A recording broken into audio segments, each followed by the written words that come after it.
Also, a man says two gunmen demanded his gym bag before shooting him in the shoulder. It happened before 4 this morning on Sandtrap Street on the northeast side. The 70-year-old victim told police he was leaving to go to the gym when he was approached by two suspects who turned out to be armed. The two suspects took off in a vehicle after the shooting. The victim was taken to the hospital.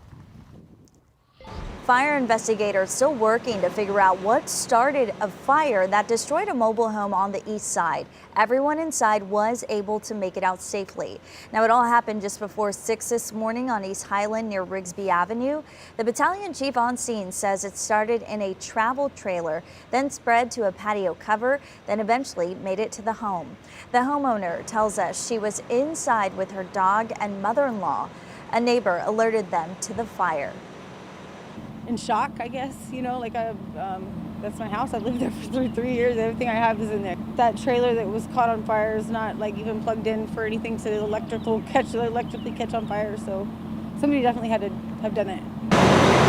It took crews several hours to put out the flames. A homeowner says she's thankful her kids were not home at the time.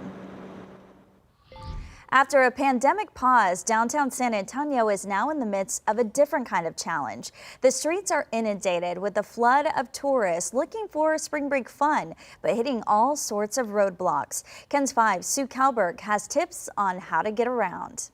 I think it's wonderful that, everybody in Texas can get back together and just see a lot of the things that we have to offer. 456. Susan Gonzalez brought 6 family members all the way from Topeka, Kansas. We're anxious to get inside the Alamo and see what there is to see.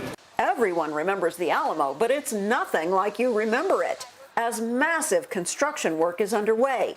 But even with road closures and detours, believe it or not, they say 11,000 people managed to pay their respects at the Alamo on Monday alone. Many say the secret is keeping people moving and happy. Oh, it's marvelous. We're absolutely loving it because the weather's perfect today. And it's not just history they're after, it's magic. Y'all ready? Say yeah. What are you doing next after the Alamo? Food. Food. We're hungry. We're going for some authentic Mexican food. The professionals say getting here to enjoy the fun takes a bit of horse sense. My best advice, honestly, is walk everywhere, but best thing to do is be mindful of other people and be respectful and patience. If you're looking for ways to navigate the crowds and have the most fun downtown during spring break, over to KENS5.com. That's where we've got some tips that'll help you out.